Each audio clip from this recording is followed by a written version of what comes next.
আজ পাঠ করে শোনাচ্ছি অনামিকা মণ্ডলের লেখা গল্প মামনি। এখন বেশ রাত। আবিরা শ্বশুরবাড়ির সবাই ঘুমিয়ে কাদা। একটু আগেও পাশে বড় জায়ের ঘর থেকে টিভির শব্দ আসছিল। এখন সব চুপচাপ। আবিরা জানে আজও ওর বড় ভাসু নেশা করে এসে বড়জাকে মেরেছে, কিন্তু কেউ যাতে কিছু না বোঝে তাই ওর বড়জা জোরে টিভিটা চালিয়ে দিয়েছিল। বিয়ে হয়ে এসে প্রথম আবিরা ওর বড়জা শ্যামাশ্রীকে বলতো প্রতিবাদ করতে। একদিন মাঝরাতে শ্যামাশ্রীর আত্মচিৎকার শুনে গিয়েছিল ওকে বাঁচাতে, কিন্তু অবাক হয়ে দেখেছিল শ্যামাশ্রী আবিরার উপর বিরক্ত হয়েছে।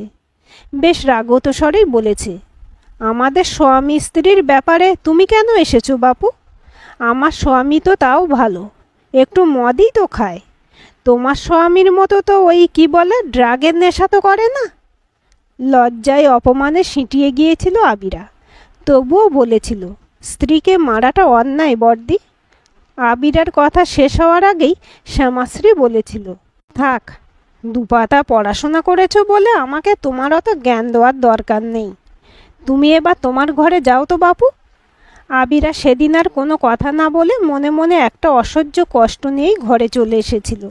সব থেকে খারাপ লেগেছিল পরের দিন আবিরার শাশুড়ি যখন বলেছিল, ছোট বৌমা, তুমি তোমার নিজের ঘর সামলাও, বাবলুকে দেখে শুনে রাখো, অন্যের ব্যাপারে নাক গলিও না। মাথা নিচু করে মামনির কথা শুনেছিল আবিরা। জন্মের 5 বছরের মধ্যেই মাকে হারায় আবিরা। মায়ের মৃত্যুর পর ওর বাবা আবার বিয়ে করেন, কিন্তু সেই সংসারে আবিরার আর ঠাঁই হয়নি। অগত্যা ওর দিদিমার সাথেও চলে আসে ওর মামার বাড়িতে। সেখানে 3 মামার সংসারে পালা করে থাকতো সে। নিতান্ত অবহেলা ও অযত্নে বড় হয়ে ওঠা। তবে মুখচোরা আবিরা ছোটবেলা থেকেই ভালোবাসত পড়াশোনা করতে। মামিদের হাতে হাতে ঘর সংসারের কাজ সামলে যে সময়টা বেঁচে থাকতো, সেই সময়টা পড়াশোনা করেই কাটিয়ে দিত সে। দেখতে দেখতে বড় হয়ে ওঠে আবিরা। স্কুল শেষ করে কলেজে ভর্তি হয়। এমন সময় হঠাৎ করে একদিন বড় মামা ওর জন্য এই সম্বন্ধটা আনেন। কলেজে পড়া শেষ না করে বিয়ে করার ইচ্ছে একেবারেই ছিল না আবিরার, কিন্তু ওর ইচ্ছে অনিচ্ছের কথা কে আর কবে মনে রেখেছে। খুব তাড়াতাড়ি কোনো খোঁজ খবর না নিয়েই ওর বিয়ে হয়ে যায় এই দত্তবাড়িতে। বিয়ে হয়ে দত্তবাড়িতে এসে আবিরা দেখে এই বাড়িতে লক্ষ্মী থাকলেও সরস্বতীর কোনো বালাই নেই। বিশাল বড় বাড়ি। আবিরার বরেরা 3 ভাই আর 2 বোন। বোনেরা বিবাহিত, তারাও স্বামীদের নিয়ে এই বাড়িতেই থাকে। বাড়ির পুরুষেরা ব্যবসার কাজে যুক্ত থাকলেও ব্যবসায়িক মনোবৃত্তি কারোরই নেই। সবাই খালি সুযোগ নিতে ব্যস্ত, নিজেদের মধ্যে ঝগড়া কুটকাচালিতেই মত্ত। তবে এই বাড়ির দণ্ডমুণ্ডের কর্তা কোনো পুরুষ নন, তিনি একজন মহিলা, আবিরার শাশুড়ি সুজাতা দেবী। নিজের ছেলে মেয়ে নাতি নাতনি থেকে দোকানের কর্মচারী, সবার মামনি। বড় বাজারে দত্তদের 2টো বড় বড় কাপড়ের দোকান। তার অঙ্গুলি হেলনেই চলে। ওনার ব্যক্তিত্ব ও কর্মক্ষমতা দেখে অবাকই হয় আবিরা। সকাল থেকে রাত অবধি ব্যবসা ও সংসার সমান তালে পরিচালনা উনিই করেন। কারিগরদের দিয়ে সেরা কাপড় বানানো থেকে দোকানের বিজ্ঞাপন দেওয়া, এমনকি দোকানের প্রতিটি জমা খরচের হিসেব নিকেশও তার নখদর্পণে। ব্যবসা ও সংসারে যাবতীয় টাকা পয়সা তার হাতেই থাকে। সেখান থেকে ব্যবসার কোন খাতে কত খরচ করবেন বা সংসারের খরচ কত কী হবে, সব তিনিই ঠিক করেন। এই বাড়ির সবাইকে মাসোহারা তিনিই দেন। তবে এই রকম বুদ্ধিমতী ও কর্মকুশলী মায়ের সন্তান হয়েও আবিরার বড় তার ভাই বোনেরা সবই অলস, নির্বোধ ও সুযোগ সন্ধানী। সবাই কম বেশি নানা রকম বদনেশায় আসক্ত। এমনকি আবিরার শ্বশুরও বেশিরভাগ দিন নেশা করে রেসের মাঠে পড়ে থাকে।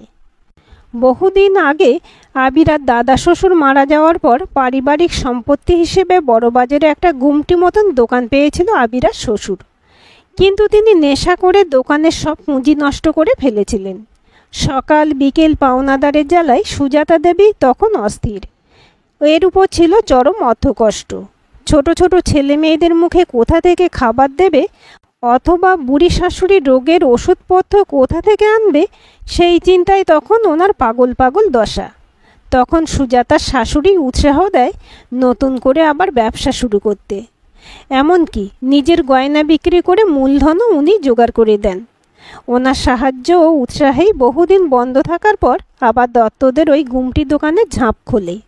তবে এবার আর আবিরা শ্বশুর মশাই নয়, দোকানের দায়িত্ব নেয় আবিরার শাশুড়ি সুজাতা দত্ত। তারপর দিন রাত এক করে দোকান চালানো। নিজের সততা ও বিচক্ষণতায় খুব অল্প সময়ের মধ্যেই ব্যবসার উন্নতি করেন সুজাতা দত্ত। প্রথমে একটা দোকান, তারপরে আর একটা দোকান কেনেন। দুটো দোকানকেই প্রতিষ্ঠিত করেন তিনি। শ্বশুরের আমলের ভাঙাচোরা বাড়িটাকে মেরামত করে 3 তলা করা থেকে আরও স্থাবর অস্থাবর সম্পত্তিও করেন সুজাতা দেবী। তবে উনি গত হলে এই ব্যবসার হাল ধরার যে কেউ নেই সেটাও উনি বোঝেন। মুখে না বললেও ছেলে মেয়ে জামাইদের আচরণে উনি যথেষ্ট বিরক্ত। ওনার সামনে কেউ ওনার বিরুদ্ধে কথা না বলতে পারলেও পিছনে ওনাকে খারাপ কথা বলতে কেউই ছাড়ে না। তবে তার একমাত্র ভরসার জায়গা ছিল আবিরার বর বাবলু। সব ভাই বোনদের মধ্যে বাবলুই একমাত্র কলেজে পড়েছিল। কিন্তু কলেজে গিয়ে বাবলুও বদ সঙ্গে পড়ে, ড্রাগের নেশা শুরু করে। ছোট ছেলের এহেন অধঃপতন দেখে মনে মনে খুবই ভেঙে পড়ে সুজাতা। ছেলেকে সুস্থ করার জন্য অনেক চেষ্টা করেন। দীর্ঘদিন রিহ্যাবে রেখে চিকিৎসাও করান উনি। অবশেষে রিহ্যাব থেকে ছাড়া পেয়ে বাবলু বাড়ি ফিরলে ছেলেকে সংসারী করবেন বলে মনস্থির করেন সুজাতা। সেই মতো গরিব ঘরের অসহায় মেয়ে আবিরার সাথে বিয়ে দেন। ভেবেছিলাম অসহায় আবিরা তো বাপের বাড়ি যেতে পারবে না, তখন বাধ্য হয়ে তার ছেলে দেখাশোনা করবে। বিয়ের পর বছর 2 আবিরার ভালোই কেটেছিল। স্বামী বাবলু খুব ভালো না বাসলেও অপছন্দ করতো না ওকে। তবে সুখ বোধহয় আবিরার জীবনে বেশি দিন স্থায়ী হবার ছিল না। তাই ড্রাগের নেশা না করলেও আবার বদ সঙ্গে পড়ে বাবলু। এবার সুজাতা কড়া হাতে বাবলুকে শাসন করেন। এমনকি বাবলুর মাসোহারাও বন্ধ করে দিয়েছিলেন। রাগে দুঃখে বাবলু বাড়ি ছেড়ে মুম্বাইতে চলে যায়।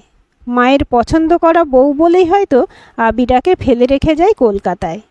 তারপর ওখানেই ব্যবসা শুরু করে। সুজাতা 2-4 বার কলকাতায় আসার কথা বলল, বাবলু সে কথায় কান দেয়নি। এমনকি আবিরার সাথেও যোগাযোগ কমাতে কমাতে একেবারেই সম্পর্ক ছিন্ন করে দিয়েছিল। বছর 1.5 পর বাবলু আবিরাকে ডিভোর্সের নোটিশ পাঠায়।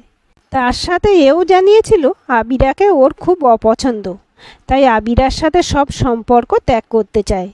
অসহায় আবিরা কি করবে কিছু বুঝে উঠতে পারে না। কেস চালানোর মতো লোকবল বা অর্থবল কিছুই তার নেই। সবথেকে বড় কথা, শ্বশুরবাড়িতে থেকে তো বরের বিরুদ্ধে কেস করা যায় না, তাই মিউচুয়াল ডিভোর্স হয়ে যায়। ডিভোর্সের পর আবিরা কি করবে কোথায় যাবে বুঝতে না পেরে ও শাশুড়ি সুজাতা দেবীর কাছে যায়। সুজাতাকে নিজের অসহায় অবস্থার কথা জানায় আবিরা। বলে কিছুদিন সময় দিতে, সে একটা কোনো কাজ জুটিয়ে নিজে বাড়ি ছেড়ে চলে যাবে। এই শুনে সুজাতা বলে, এই কাঁচা বয়সে তাড়াহুড়ো করে কাজ জোটাতে গিয়ে বিপদে পড়ো না বাপু। তারপর একটু দম নিয়ে বলেছিলেন, এ বাড়িতে তো কত লোকই আশ্রয় পেয়েছে, তুমিও না হয় থাকলে, তারপর সুযোগ বুঝে চলে যেও। আবিরা মাথা নিচু করে মেনে নিয়েছিল শাশুড়ির কথা। তার সাথে এও বুঝেছিল যে সে এখন নেহাতে বাড়ির আশ্রিত ছাড়া আর কিছু নয়। তাই সে সংসারের সব ব্যাপার থেকে নিজেকে গুটিয়ে নিয়েছিল। এরপর কি করবে সেই চিন্তায় মুঁদ হয়েছিল। তবে আবিরাকে অবাক করে পরের মাসের প্রথমে সুজাতা ওকে মাসোহারা দেন। সেটা পেয়ে আবিরা আবেগে সুজাতাকে ধরে কেঁদে ফেলে। বলে এই টাকা দিয়ে সে আবার কলেজে ভর্তি হবে। সেই শুনে সুজাতা নিস্পৃহ গলায় বলেন, এই মাসোহারাটা বাবলুর জন্য বরাদ্দ ছিল, সে যখন আর আসবে না তখন তুমিই নাও। আর মাসোহারা টাকায় তুমি কলেজে পড়বে না অন্য কোনো জায়গায় খরচ করবে তা তোমার ব্যাপার, তবে আমি কিন্তু এর বেশি দিতে পারবো না। টাকার অঙ্কটা দেখে অনেক দুঃখের মধ্যেও আবিরার মুখে হাসি ফুটেছিল। এতগুলো টাকা একসাথে পাওয়ার কথা সে কোনোদিন ভাবতেই পারেনি। তারপর থেকে দোতলার কোণের ঘরটাকে সে তার জগৎ করে নিয়েছিল। শুধু কলেজে যাওয়া ছাড়া আর পারতপক্ষে নিজের ঘর থেকে বের হতো না আবিরা। এইভাবে কলেজ ও ইউনিভার্সিটির গণ্ডি পার হয় সে। মাস্টার্স করার পর ভেবেছিল চাকরির খোঁজ শুরু করবে, কিন্তু ও সহপাঠী অশোকের উৎসাহেই আবিরা নেট কোয়ালিফাই করে। আর কিছুদিনের ভেতরেই ওর স্কলারশিপ চালু হয়ে যাবে। একটু কষ্ট হলেও ওই টাকাই ও নিজের খরচ চালিয়ে নেবে। এ বাড়িতে সে আর থাকবে না। অশোক এর মধ্যে আবিরার জন্য একটা গার্লস হোস্টেল দেখে দেবে বলেছে। এই আশ্রিতার জীবন থেকে এবার মুক্তি হবে আবিরার। যতই মামনি মাসোহারা দিক, ও তো এই বাড়ির কেউ নয়। এটা ওর প্রাক্তন শ্বশুর বাড়ি ছাড়া আর কিছুই নয়। তবে এখন অনেক কাজ ওর। রিসার্চের জন্য গাইডের কাছে যাওয়া, কিছু বইপত্র জোগাড় করা, প্রায় বের হতে হচ্ছে। মাঝে মাঝে ফিরতেও রাত হয়ে যাচ্ছে। সেই দিনই তো রাত 10টা বেজে গিয়েছিল বাড়ি ফিরতে। বেশ দুরু দুরু বুকেই দোতলায় উঠে এসেছিল আবিরা। সেই দেখে ওর বড় যা শ্যামাশ্রী মুখ বেঁকিয়ে বলেছিল, কত যে আর ঢং দেখব, এত রাতে বাড়ি ফেরার সময় হলো। যাও গিয়ে মামনির সাথে দেখা করে এসো। তারপর একটু থেমে বলেছিল, মামনি খুব রেগে আছে। মাথা নিচু করে আবিরা গিয়ে সুজাতার সাথে দেখা করে দেরি হওয়ার কারণ বলে এসেছিল।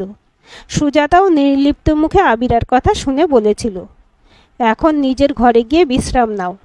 একা একা ঘরে বসে এই কথাগুলোই মনে মনে ভাবছিল আবিরা। সন্ধ্যা অনেকক্ষণ আগেই হয়ে গেছে। আশপাশের বাড়ি থেকে টিভির আওয়াজ ভেসে আসছে। ঘর থেকে বেরিয়ে ঘর লাগোয়া এক চিলতে বারান্দাটায় দাঁড়ায় ও। এখন শ্রাবণ মাস।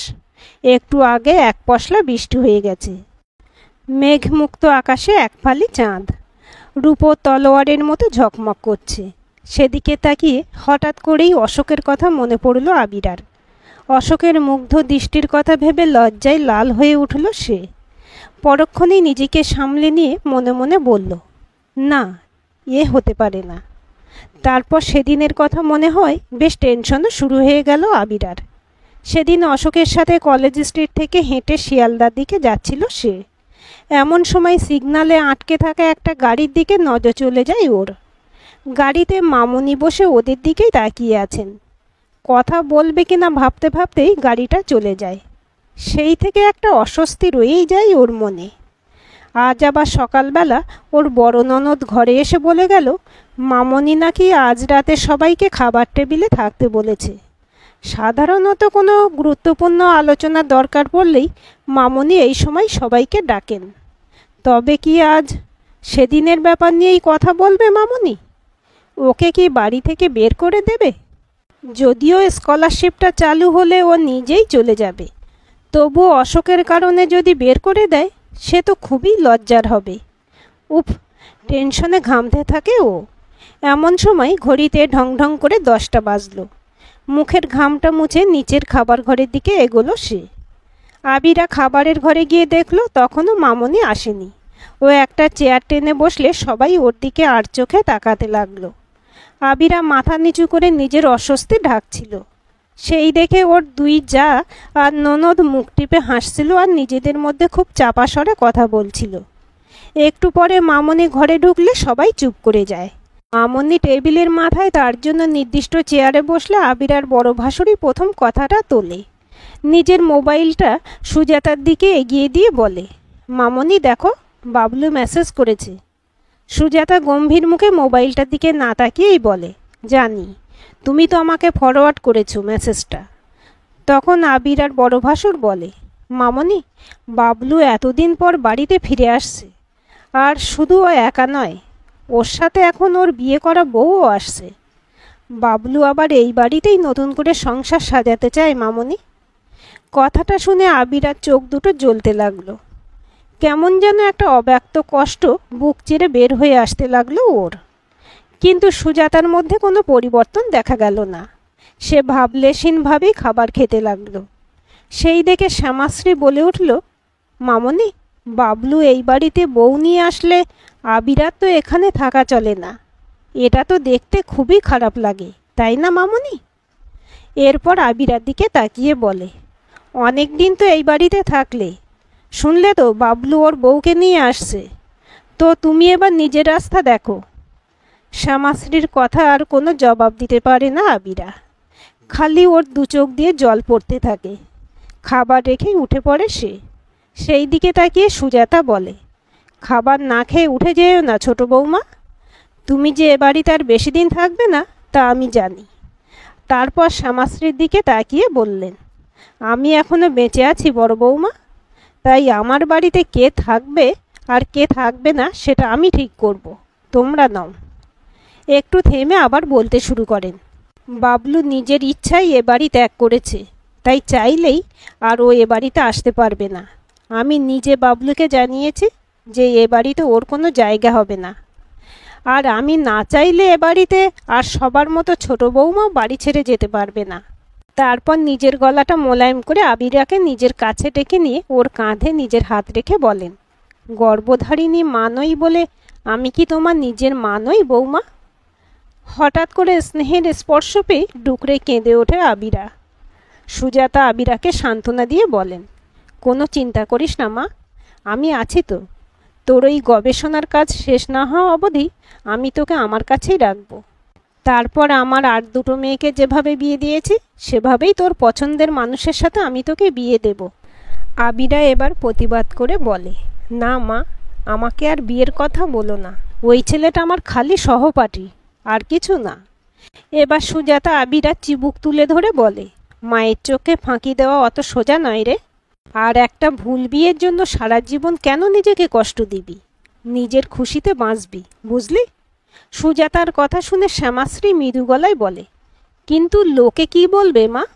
সুজাতা হালকা হাসি হেসে বলে, আজ থেকে বহু বছর আগে লোকের কথার পরোয়া না করে আমার শাশুড়ি মা আমাকে ঘর থেকে বাইরে বের হতে দিয়েছিলেন। ছেলেদের সাথে কাঁধে কাঁধ মিলিয়ে স্বাধীনভাবে ব্যবসা করতে উৎসাহ দিয়েছিলেন। ওনার জন্যই সমাজের ভয়ে মুখ লুকিয়ে আধপেটা না খেয়ে থেকে নিজের মতো করে বাঁচতে শিখেছি আমি। তো আজ আমারও দিন এসেছে, আমিও আমার বৌমাকে নিজের খুশিতে স্বাধীনভাবে বাঁচার সুযোগ দেব। এর জন্য সমাজের ভয় যে আমার জয় করতেই হবে বড় বৌমা। আবিরা এবার চোখ মুছে সুজাতার দিকে তাকালো। ওর মনে হলো এই মুখেই তো জগজ্জননী মায়ের মুখ, যিনি সব বিপদ থেকে সন্তানকে রক্ষা করেন। ও সুজাতার দিকে এগিয়ে গিয়ে সুজাতার পায়ে হাত দিয়ে প্রণাম করে বলে, আশীর্বাদ করো মামনি, তোমার মতো যেন হতে পারি। সুজাতা আবিরাকে বুকে টেনে বলেন, তুই আমার থেকে অনেক বড় হবি রে মা। সন্তান যখন তার মা বাবাকে ছাপিয়ে যায়, তার থেকে বড় সুখ বোধহয় আর কিছুতেই নেই রে মা। আমি তোর থেকে সেটাই পেতে চাই, বুঝলি? আবিরা চোখ বন্ধ করে নাকটা একবার জোরে টানলো। হ্যাঁ, পেয়েছে তো। এই তো সেই মামা গন্ধটা, যেটা বহুদিন আগে হারিয়ে গিয়েছিল। সেই গন্ধে ভিজতে ভিজতেই বলে, পারবো মা, পারবো। আজকের গল্পটি কেমন লাগলো কমেন্ট করে জানাবেন। ভালো লাগলে লাইক, হাইপ, শেয়ার করবেন। আর চ্যানেলটি সাবস্ক্রাইব করে বেল আইকনটি ক্লিক করে রাখতে ভুলবেন না।